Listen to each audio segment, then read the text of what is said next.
Okay, let's unpack this. If you own rental property, you might have hit this wall, right? It's super frustrating. Mm. You have real losses from your rentals, maybe repairs, maybe a vacancy, whatever, but then you do your taxes. And boom. Yeah. You find you can't actually deduct those losses against your salary or, other investment income. They just sort of get stuck. Oh, yeah. That feeling is incredibly common. Having real cash out-of-pocket losses that you can't use that year. Yeah. Yeah, it's frustrating. Definitely one of the biggest tax hurdles for rental owners. Exactly. And that specific problem is what this deep dive is all about.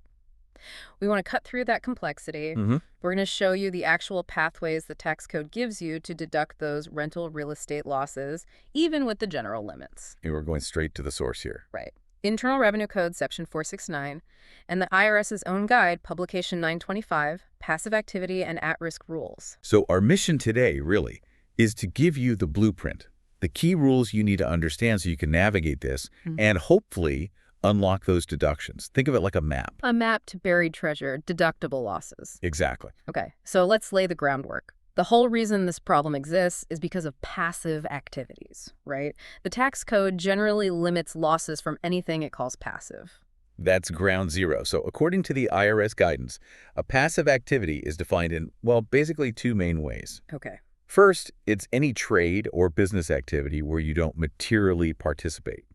You're not really involved hands-on. Right, kind of like a silent partner. Yeah, something like that. Right. And second, and this is the big one for us today, it's any rental activity. Wait, hang on. Any rental activity, like automatically. Pretty much, yeah, by default. Even if I'm super involved, like I screen tenants, I fix the leaky faucets myself. Generally, yes. That's the key distinction. Yeah. Unlike, say, running a shop, where if you materially participate, it's not passive. Rental activity starts out presumed passive, even with participation. Wow. Now, hold that thought because there's a huge exception to that rule, and that's one of our main pathways. But the starting point, the default setting, is rental equals passive. Okay. That explains why these losses get stuck initially, and who exactly do these passive activity rules apply to? Mostly it's individuals, also estates, certain trusts, personal service corporations, and what they call closely held corporations. And if I own the rental through, say, an LLC taxed as a partnership, or an S corp. Rules flow through to you. The limits apply to you personally as the partner or the shareholder. Got it. And the passive activity loss itself is just, well, when your deductions from all your passive stuff are more than the income from all your passive stuff. Exactly that. You add up all the passive income, add up all the passive deductions. If the deductions are bigger, you've got a passive activity loss, or PL. So the challenge is clear now. Rental activity is passive by default. That loss goes in the passive bucket. And passive losses can generally only offset. Passive income. Right. So if you don't have other passive income streams, like from a limited partnership or another rental that is profitable, that loss from your rental property is just stuck. Precisely. It usually can't touch your active income, like your job salary, or your portfolio income, like dividends or interest. But it's not gone forever, is it? If a loss is disallowed 1 year, it carries forward. Correct. Thank goodness for that, right? Disallowed passive losses are suspended. They just kind of hang out, waiting. Waiting for what? They can be used in future years if you have passive income then. Or, and this is key, they can often be fully deducted when you finally dispose of the entire activity. Okay, good. So there's hope. Enough about the problem. Let's talk solutions. How do we unlock these losses? Pathway number 1 you mentioned, the special $25,000 allowance. Yes, this is a really important one, specifically for rental real estate. It's a specific exception carved out in the rules. What does it do? It allows individuals who have passive rental real estate losses to potentially deduct up to $25,000 of those losses against their non-passive income. Against non-passive income, like my salary. Exactly, like your wages, your salary. Yeah. That income that's normally off limits to passive losses. Okay, that sounds pretty good. What's the catch? There's always a catch. Oh. Well, the main requirement is you have to actively participate in the rental activity. Active participation. Okay, how's that different from the material participation you mentioned earlier? It's a lower standard. Yeah. Easier to meet. The guidance talks about making management decisions in a significant and bona fide sense. Meaning? Think about the important landlord decisions. Approving new tenants, deciding on the lease terms, approving major repairs or expenditures. You don't have to be the one swinging the hammer. Okay, so it's about being involved in the key decisions, the strategy, not necessarily the day-to-day labor. Exactly. You're the one making the calls. Also, generally, only individuals can actively participate. And there's an ownership requirement, too. Which You have to own at least a 10% interest by value in the property, and that ownership needs to be there throughout the year. There are some specific rules for estates, but for most people listening, it's about you individually owning at least 10% and making those management calls. Got it. And the amount is up to $25,000 a year. Does that change if you're married? It does. It's $25,000 total if you're single or married filing jointly. But if you're married filing separately, it gets tricky. How so? If you lived apart from your spouse for the entire year, your limit is half, $12,500. But if you're married filing separately and you live together at any point during the year, Yeah. the allowance is zero, gone completely. Wow, zero. That's harsh for married filing separately but living together. It really is. It makes filing status a really important consideration if you might use this allowance. Okay, so active participation, 10% ownership, and the amount depends on filing status. But you mentioned a catch. Is there another one? The biggest one? Probably. The income phase out. This $25,000 allowance starts to disappear if your income gets too high. Okay. How high is too high? The allowance starts getting reduced once your modified adjusted gross income, or MGI, goes over $100,000. MAGI. Okay, modified AGI. That always sounds like a special calculation. Is it? It is, slightly. For this specific rule, you start with your regular adjusted gross income, your AGI from your tax return. Mm-hmm. Then you add back certain deductions you might have taken. Things like IRA deductions, student loan interest deduction, deductions for tuition and fees. And crucially, you also don't subtract the passive loss itself that you're trying to figure out on Form 8582. You also add back taxable Social Security and any rental loss allowed because you're a real estate professional. That's our next pathway. It's basically trying to get a measure of your income before some of these specific deductions and the passive losses themselves. Okay, so it's like a truer measure of your total income for this purpose. And once that MGI number hits $100,000. It starts phasing out. The allowance is reduced by 50 cents for every dollar your MGI is over $100,000. 50 cents on the dollar. So by the time your MGI reaches $150,000. It's completely gone. The full $25,000 allowance has phased out. 150K, $100 below excess, 50% of 50K is 25K reduction. Right. And for married filing separately, I assume those numbers are halved. They are. The phase-out starts at $50,000 MAGI, and it's fully gone by $75,000 MAGI for MFS folks who lived apart all year. Remember, it's zero if they live together. Let's make this concrete. The guidance has examples, right? Like Yeah. Terry, single, $70K wages. Right. Terry has $70K in wages, also $15K of passive income from maybe a limited partnership, and a $26,000 passive loss from a rental property. Terry actively participated. Okay. So Terry's MAGI is under $100,000, right? 70K wages plus the $15K passive income. Well, the MAGI calculation is specific, but let's assume it's under 100K based on the example outcome. Correct. Since the NGI is below the threshold, the full $25,000 allowance is potentially available. Now, how does the loss get used? Right. First, passive losses offset passive income. So Terry's $26,000 rental loss first wipes out the $15,000 passive income from the partnership. Leaving $11,000 of the rental loss remaining, 26K, 15K go. Exactly.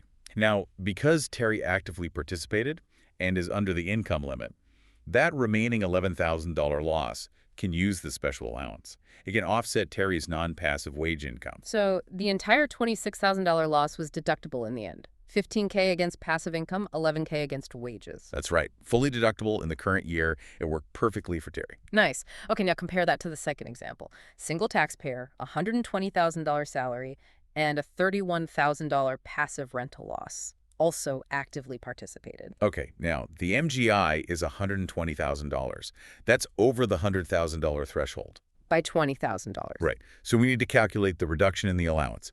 50% of that excess amount, 50% of $20,000 is $10,000. So the maximum $25,000 allowance is reduced by $10,000. Correct, leaving an adjusted allowance of only $15,000, $25K, $10K. So out of that big $31,000 rental loss, only $15,000 can be deducted against the salary this year. Exactly. That's the limit imposed by the phase-out. And the rest, the other $16,000, $31K, $15K. That $16,000 is a disallowed passive loss. It gets suspended and carried forward to future tax years. Wow, that example really shows the bite of that phase out. Just going from under $100 to 120K MAGI cut the usable loss significantly.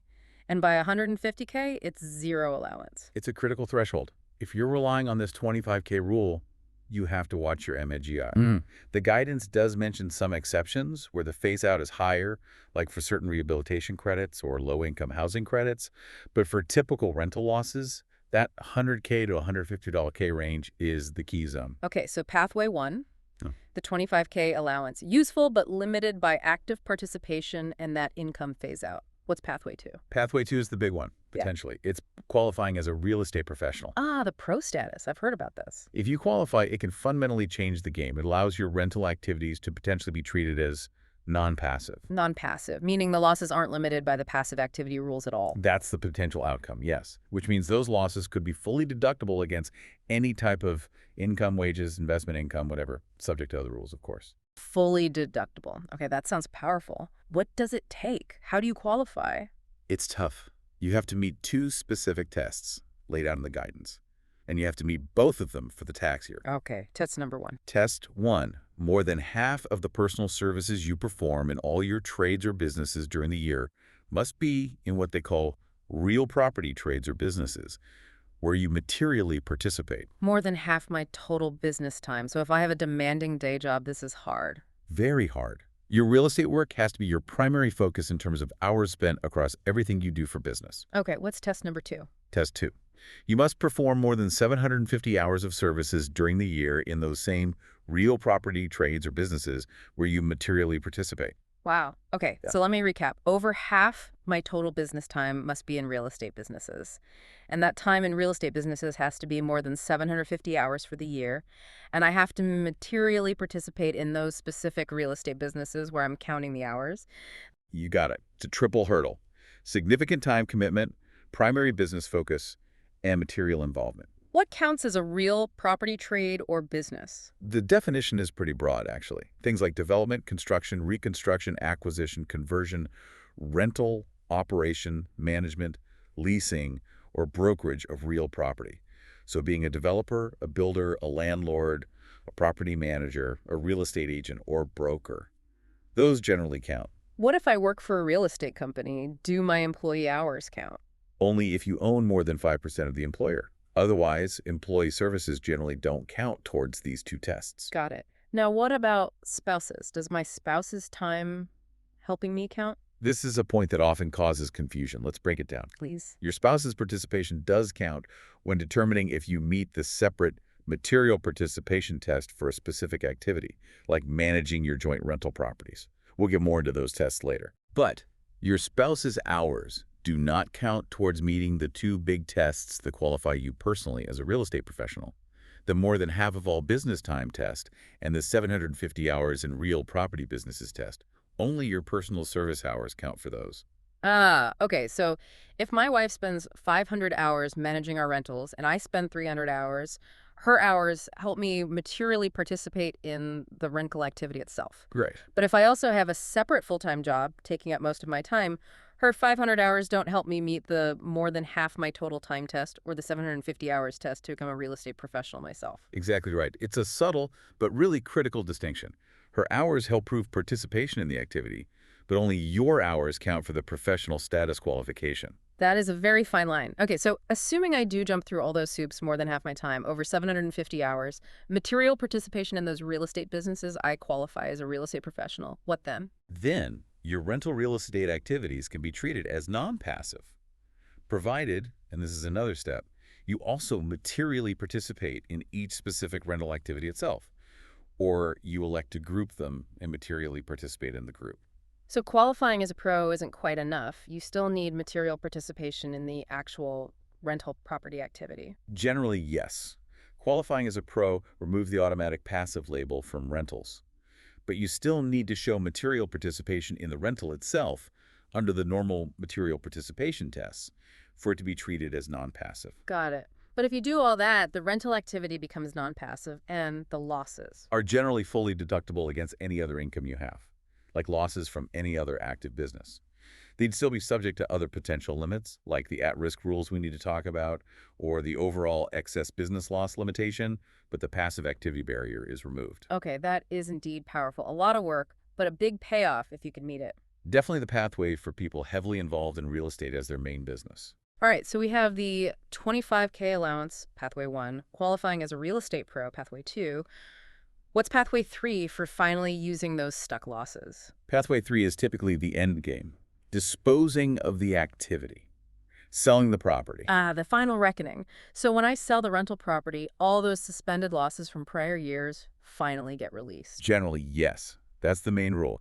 If you dispose of your entire interest in a passive activity, Entire interest. Okay. in a fully taxable transaction where all gain or loss is recognized. Fully taxable, not a gift or something. Right, and the buyer isn't related to you under the tax rules, then any previously disallowed passive losses from that specific activity are allowed in full in the year you sell it. Allowed in full. Okay, so they can offset other income then. Yes, they can offset other passive income first, then the gain from the sale itself, and then potentially your non-passive income like wages. What if the sale itself results in a loss? Like I sell the property for less than my adjusted basis, creating a capital loss, and I have carried over passive losses? Okay, good question. This gets a bit layered. The guidance gives an example. Let's call him Carter. Carter sells his entire interest in a passive partnership. He has $2,000 of suspended passive ordinary losses carried over from prior years. The sale itself results in a $12,000 capital loss. Okay. The disposition rule says both the $2,000 prior loss and the $12,000 loss on the sale are now freed from the passive activity limits. They are allowed in that sense. Right. However, they retain their character. The $2,000 is an ordinary loss. The $12,000 is a capital loss. That $12,000 capital loss is then subject to the separate capital loss limitation rules. Which for individuals is Yeah. you can offset capital gains plus up to $3,000 of ordinary income per year. Exactly. Any remaining capital loss is carried forward as a capital loss. The $2,000 ordinary loss, now freed, can offset ordinary income without that $3,000 limit. So the disposition unlocks the passive loss status, but the type of loss, ordinary versus capital, still matters for how much you can deduct against other income that year. Precisely. Two sets of rules working one after the other. Passive rules first, then capital loss rules, if applicable. What about installment sales? If I sell the property, but the buyer pays me over, say, 5 years. Yes, the guidance covers that too. If you sell your entire interest on an installment basis, you get to deduct a portion of your total suspended passive losses each year you receive a payment. A portion. How much? It's proportional. The amount of suspended loss you can deduct each year is based on the ratio of the gain you recognize that year compared to the total gain recognized so far, plus remaining to be recognized on the sale. The example in the source, Riley's example, shows if you recognize 20% of the total gain in year 1, you deduct 20% of the suspended losses. If in year 2 you recognize, say, 25% of the remaining gain, you deduct 25% of the remaining suspended losses. Okay, so the loss deduction kind of tracks along with the gain recognition over the installment period. Makes sense. It does. Are there times when disposing of the property doesn't free up the losses? Yes, a couple of important exceptions mentioned in this source. First, if you dispose of the activity by gift. Giving the property away. Right. In that case, the suspended passive losses are not deductible by you or the recipient. Instead, they get added to the recipient's basis in the property. So the loss transforms into increased basis for them. Essentially, yes. The deduction potential is lost, but it might reduce their gain later when they sell it. And the other exception. Disposition due to death. When the owner dies, What happens then? the suspended passive losses are deductible on the decedent's final tax return, but there's a catch.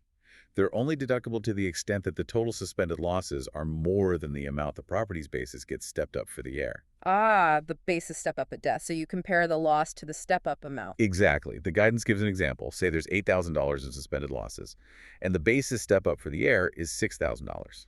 Only the excess, $2,000, 8K, 6K, is deductible on the final return. The other $6,000 of potential loss deduction effectively disappears because of the basis step up. Wow. Okay, so gifting means basis increase. Death means deduction limited by basis step up. Those are really important distinctions for estate planning. They certainly are. How you transfer the property has big implications for those suspended losses. Okay, before we wrap this all up, let's quickly hit a few related concepts that the guidance mentions. They seem important for context. First, the at-risk rules. Absolutely crucial. You have to clear the at-risk hurdle before you even get to the passive activity rules. What do they do? They limit your deductible loss from any activity, passive or not, to the amount you personally have at risk in that activity. Amount at risk. What does that usually include? Generally, it's the cash you've put in, the adjusted basis of property you contributed, and amounts you borrowed for the activity where you are personally liable for repayment. So recourse debt counts, but what about non-recourse debt, like a mortgage where the property is the only collateral? Usually, non-recourse debt does not count towards your amount at risk. Big exception, though. There's something called qualified non-recourse financing, which is common in real estate. If the financing is secured by real property used in the activity and meets certain other criteria, like coming from a commercial lender, it can be treated as an amount at risk. Okay, so even if my rental loss gets past the passive activity rules, maybe I'm a real estate pro, it could still be limited if I don't have enough at-risk investment, perhaps due to high non-recourse debt. Exactly. The at-risk rules are the first gatekeeper. If a loss is limited by at-risk, it gets carried forward separately, and you have to test it against the at-risk rules again next year before it even enters the passive loss calculation. You use Form 6198 to figure this out. Good to know. Okay, we also kept mentioning material participation. You said there were specific tests. Yes, the guidance lays out 7 ways to prove material participation. The most common one people aim for is participating more than 500 hours in the activity during the year. 500 hours. Okay. What are some others? Well, another is if your participation was substantially all the participation in the activity for the year, or if you participated more than 100 hours, and that was at least as much as any other individual involved. Mm. There's also a test combining multiple significant participation activities, ones where you do more than 100 hours, but less than 500 if the total exceeds 500 hours. Plus, tests based on participation in prior years, or a general facts and circumstances test if you meet the 100-hour minimum, but not the others. And participation itself is pretty broad, just any work you do. Generally, yes, any work you do in connection with an activity you own. But the guidance does carve out exceptions. Work isn't counted if it's not the type of work owners typically do, and one of the main reasons you did it was to avoid the passive loss rules. Hmm. Also, work done just as an investor, like monitoring finances in a non-managerial way, usually doesn't count unless you're directly involved in day-to-day management. How do you prove it? Do I need time logs? Thankfully, no minute-by-minute logs are required. The guidance says you can use any reasonable method. Appointment books, calendars, narrative summaries describing your work and hours, those are generally acceptable. Good. And just to reiterate the spouse rule here. Right. Your spouse's participation does count towards meeting these material participation tests for an activity you own jointly, even if they don't have an ownership interest separate from yours. This is different from the real estate pro qualification test we discussed. Okay, clear. Another concept. Grouping activities. Why would someone group multiple rentals or businesses together? The main reason is often to make it easier to meet the material participation tests. If you group several activities together, you only need to meet the participation test for the combined group as a whole, rather than for each separate activity. Ah, so if I own 3 small rentals and I spend maybe 200 hours on each, that's not 500 hours for any single one. But if I group them, If you group them into one single activity, your total 600 hours would meet the 500-hour test for the group. okay, that sounds useful. How do you know if you can group them? You can group activities if they form an appropriate economic unit. The IRS looks at factors like, are they similar types of businesses? Do they have common control or ownership? Are they in the same geographic area? Do they depend on each other, like shared customers, employees, accounting systems, or maybe one supplies the other? So there has to be some real connection. Right. It can't just be arbitrary grouping. Is there a downside to grouping? Yes, potentially big one we touched on earlier. If you group activities, selling just one part of the group, like one of your 3 grouped rentals, is generally not considered disposing of your entire interest in the passive activity. Meaning? Meaning you usually can't use the disposition pathway, pathway 3, to free up the suspended passive losses specifically related to that one property you sold. You typically have to wait until you dispose of the entire group, all 3 rentals in our example, to unlock the suspended losses for the whole group. Ah. So grouping helps with participation potentially, but can delay using losses on disposition. Another trade-off. It definitely is. And there are rules about generally not grouping rental activities with non-rental businesses unless very specific conditions are met. Once you choose to group, you generally have to be consistent year after year, and you need to report the grouping, usually on Form 8582 or related schedules. Okay, one last concept. Recharacterization of passive income. What's that about? This is basically the IRS preventing certain types of income that might look passive from being used to absorb passive losses from other activities. The income gets recharacterized as non-passive. What kind of income gets recharacterized? A common one is income from those significant participation activities where you work more than 100 hours but less than 500. If that activity generates net income, it might be treated as non-passive income. Another example is renting property where less than 30% of the unadjusted basis is depreciable, like renting raw land. The net income could be non-passive. And the result is, I can't use my rental losses to offset that income. Exactly. That recharacterized non-passive income can't be offset by passive losses from other activities. Interestingly, the guidance notes that if these specific activities generate a loss, that loss usually remains passive unless other rules make it non-passive. So it's primarily an income side rule. Feels like the rules are really trying to wall off passive losses unless you meet specific exceptions. They're designed to limit the sheltering of other income using passive losses, unless you fit into those defined pathways like the 25K allowance or being a real estate professional. Got it. So finally, how does all this get reported on the tax return? What's the key form? For individuals, the main form is Form 8582, Passive Activity Loss Limitations. That's where the magic happens, so to speak. Yep. You list your passive income and losses, you calculate the $25,000 allowance if applicable, you figure out the overall allowed loss, and track any suspended losses carrying forward. Other forms feed into it, of course, Schedule E for rentals, maybe Schedule C or F, Form 470 and 7 for sales, but 8582 is the central hub for the PAC-AO rules. Form 8582. Okay. So wrapping this up. The big takeaway is that while the default is rental losses are passive and limited, It's not necessarily the end of the story. right, there are these concrete pathways, the 25K special allowance if you actively participate and meet the income limits, Wow. qualifying as a real estate professional if you meet those significant time and participation tests, potentially making the losses non-passive, Right. or finally, the disposition rules, which often allow you to deduct all those accumulated suspended losses when you sell the entire interest. Absolutely. Those are the main escape hatches from the passive loss limitations for rentals. But it's definitely complex. You've got the at-risk rules layered on top, the specific tests for material participation, that tricky MGI calculation, the pros and cons of grouping. Reading Pub 925 and Section 469 isn't exactly light beach reading. No, it's dense stuff. Yeah. But understanding these specific mechanics is really the key to potentially turning those frustrating, unusable losses into actual deductions. Which brings us to our final thought for you, the listener. Knowing about these pathways now, the 25K allowance, the real estate protests, the impact of disposition, how might this knowledge change how you approach your rental properties? Could it influence how involved you choose to be in management? How you track your time if you're aiming for pro status? Even how you think about structuring the eventual sale or transfer of the property? What decisions might you make differently knowing these detailed rules exist? It shifts it from just being frustrated by a rule to maybe seeing the rule book as something you can strategically work with. Definitely something to chew on. As always, we've dug deep into the source material, but your specific situation matters most. Reviewing those IRS resources, or even better, talking with the qualified tax professional is always a smart move. This has been The Deep Dive.